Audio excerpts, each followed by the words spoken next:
Zebra की लात और भेड़िया। ज़ेब्रा की माँ सवेरे सवेरे अपने काम में लगी थी कि तभी ज़ेब्रा उसके पास आकर कहता है, माँ, क्या मैं अपने दोस्त हाथी से मिलने जा सकता हूँ? प्लीज माँ, मुझे थोड़ी देर के लिए हाथी के साथ खेलने की परमिशन दो ना माँ। ठीक है बेटा, इतनी जिद करने की कोई जरूरत नहीं है, पर हाँ अपना ध्यान रखना, समझे। ज़ेब्रा हाथी से मिलने जाता है। वो दोनों हाइड एंड सीक खेलने लगते हैं। ज़ेब्रा एक झाड़ी में छुप जाता है कि तभी उस पर भेड़िए का हमला होता है। भेड़िए को देखकर ज़ेब्रा डर जाता है। उसके मुंह से तो एक शब्द भी नहीं निकल रहा था। तब भेड़िया हंसते हुए कहता है, आज का शिकार तो बड़ा ही नाजुक है, खाने में भी मुलायम ही होगा। भेड़िया ज़ेब्रे को अपने दांतों से नोचने ही वाला था कि तभी वहां हाथी आता है और अपनी सूंड से भेड़िए को पकड़कर ज़ेब्रा से दूर करता है। हाथी भेड़िए को अपने सूंड और पैरों से मार मार कर वहां से भगा देता है। तब ज़ेब्रा हाथी से कहता है, हाथी, सही समय पर तुम नहीं आते तो पता नहीं मेरा क्या होता। मेरी जान बचाने के लिए तुम्हारा बहुत बहुत धन्यवाद। लगता है हमें अपने माता पिता से दूर ऐसे अकेले जंगल में नहीं खेलना चाहिए। दोस्तों में कैसा धन्यवाद, ये तो मेरा फर्ज था। अगर कभी भी मैं मुसीबत में आऊँ तो तुम भी तो मेरी मदद करोगे ही ना। और हाँ ज़ेब्रा, हमें अपने डर पर जीत हासिल करनी चाहिए, ना कि डर कर भागना चाहिए। ज़ेब्रा घर आते ही अपनी माँ से भेड़िए की बात बताता है और कहता है, माँ, मैं तो पहले बहुत ही डर गया था, लेकिन तभी हाथी ने उस भेड़िए को अपनी सूंड से उठाकर ऐसा पटका कि भेड़िया दुम दबा के भाग गया। माँ, बहुत मजा आया माँ, बहुत मजा आया। बेटा, आज हाथी तुम्हारे साथ था, इसलिए उसने तुम्हें बचाया। पर अगर कल तुम्हारे साथ कोई नहीं रहा तो तब तुम क्या करोगे। अरे माँ, तुम हो ना, मैं कहाँ अकेला जाने वाला हूँ। और तुम क्या कहना चाहती हो, मुझे कुछ समझ नहीं आ रहा है। वो हाथी भी डर पर जीत हासिल करने की ही बात कर रहा था। मुझे कुछ समझ नहीं आ रहा है माँ। बेटा, तुम्हें क्या लगता है कि हाथी ताकतवर था इसलिए वो भेड़िए से लड़ सका और तुम नहीं। हाँ माँ, हाथी बहुत ही ताकतवर है। मैं तो उसके सामने कुछ भी नहीं हूँ। बेटा, ऐसा नहीं होता है। सबके पास उसकी उसकी एक खास बात होती है। जैसे हाथी का मजबूत शरीर और उसका सूंड, वैसे ही बेटा तुम्हारे पैर। माँ की बातें सुनकर ज़ेब्रा कुछ कंफ्यूज हो जाता है। माँ की सारी बातें उसके सर से ऊपर जा रही थी। ज़ेब्रा को ऐसे देखकर माँ कहती है, बेटा, मेरी बात ध्यान से सुनो। तुम्हारे पैर ही तुम्हारा हथियार है। अपने पैरों में इतनी ताकत होती है कि हम बड़े से बड़े जानवरों को मार मार कर खत्म कर सकते हैं। बेटा, आगे से ये बात तुम ध्यान में रखना। और हाँ, डरने के बजाय मुसीबत का सामना करना। ज़ेब्रा एक बार अकेला हाथी के घर जाते रहता है। तभी उसे भेड़िया देख लेता है और वो मन ही मन सोचता है, उस दिन ये ज़ेब्रा हाथी के साथ था इसलिए बच गया, पर आज तो कोई नहीं है। मैं आज इसका नरम मुलायम मांस तो खाकर ही रहूंगा। भेड़िया ज़ेब्रा का रास्ता रोकता है। उस वक्त ज़ेब्रा भेड़िए को देखकर डरता नहीं, बल्कि उसका सामना करने के लिए तैयार हो जाता है। ज़ेब्रा भेड़िए से कहता है, अरे भेड़िए, ऐसे मत हंस। मैं अकेला हूँ तो इसका मतलब ये नहीं कि मैं कमजोर हूँ और डर गया हूँ। मुसीबत से कैसे सामना करना चाहिए ये मुझे मेरी माँ ने और दोस्त ने सिखाया है। भेड़िया ज़ेब्रा की बातों पर हंसते हुए उस पर हमला करने जाता है। तब ज़ेब्रा उसे अपने आगे के पैरों से जोरों की कीक मारता है। भेड़िया दूर जाकर गिर जाता है। फिर ज़ेब्रा फिर से भेड़िए को अपने पैरों से मारने लगता है। ज़ेब्रा की लात इतनी शक्तिशाली थी कि भेड़िया एक जगह से उठ ही नहीं पा रहा था। तब भेड़िया अपनी जान की भीख मांगने लगता है। ज़ेब्रा कहता है, आज के बाद मेरे रास्ते में आने की हिम्मत कभी मत करना। आज छोड़ रहा हूँ, कल ऐसा नहीं होगा।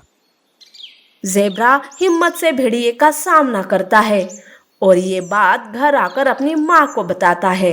तब उसकी माँ खुशी से उसे गले लगा लेती है। गोल्डन डंकी। जंगल में बंदर के पास एक गधा था जिसको वो किराए से बाकी के जानवरों के कामों के लिए दिया करता था, पर बाकी के जानवर उसे किराया कभी देते तो कभी नहीं। बंदर भी बहुत भोला था, वो उनकी बातों में आ जाता था। एक बार खरगोश का सामान गधा जंगल की दूसरी ओर ले जाता है, पर जब किराया देने की बात आती है तब खरगोश कहता है, अरे बंदर, आज मेरे पास ना तुम्हें देने के लिए कुछ नहीं है। वैसे भी कल मेरा सारा खाना उस मोटे हाथी ने खा लिया था, और ये सामान आज बेचकर मुझे जो कुछ मिलेगा तभी मैं तुम्हें कुछ दे दूंगा।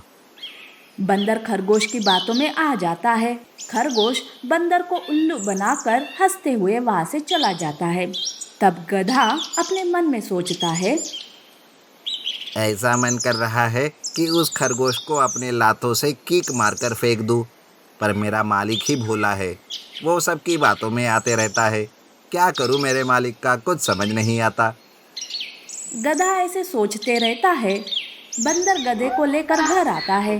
तब बंदर के पास खाने पीने के लिए कुछ नहीं रहता।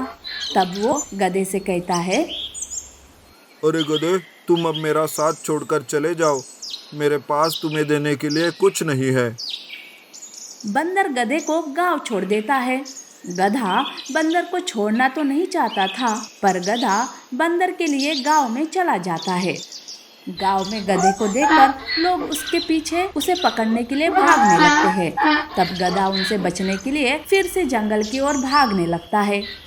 भागते भागते वो एक घर में घुसकर एक बड़े से डब्बे में गिर जाता है, जहाँ पर सुनहरे रंग का पानी भरा हुआ था,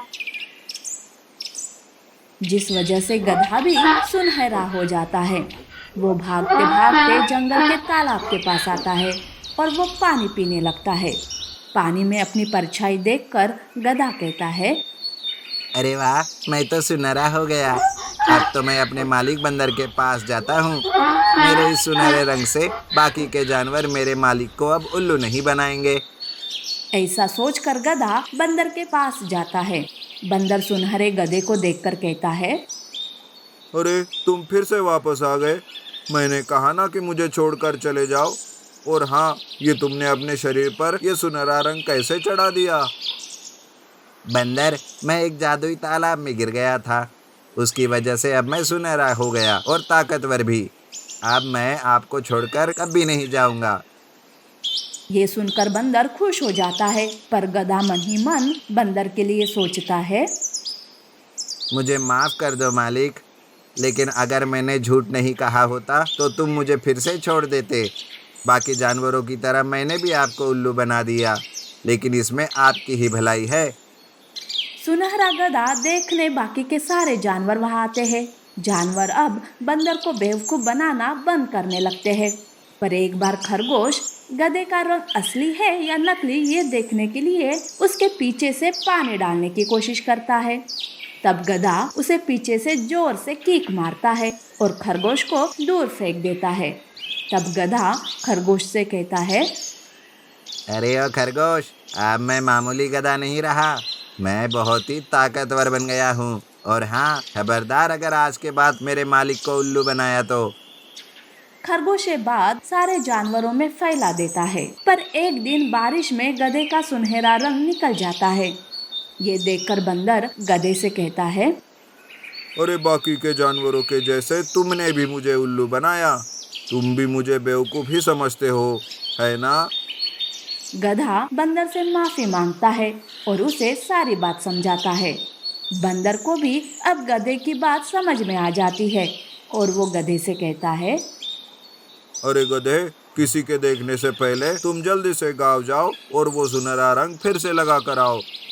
तुम जब से सुनहरे बने हो तब से सारे जानवर मुझसे घबरा कर रहते हैं।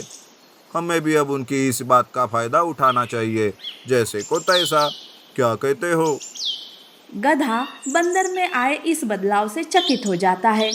वो तुरंत गांव जाकर फिर से सुनहरा गधा बनकर जंगल आ जाता है। और जो जानवर बंदर को बेवकूफ समझते थे वो अब दोनों मिलकर सबको बेवकूफ बना रहे थे।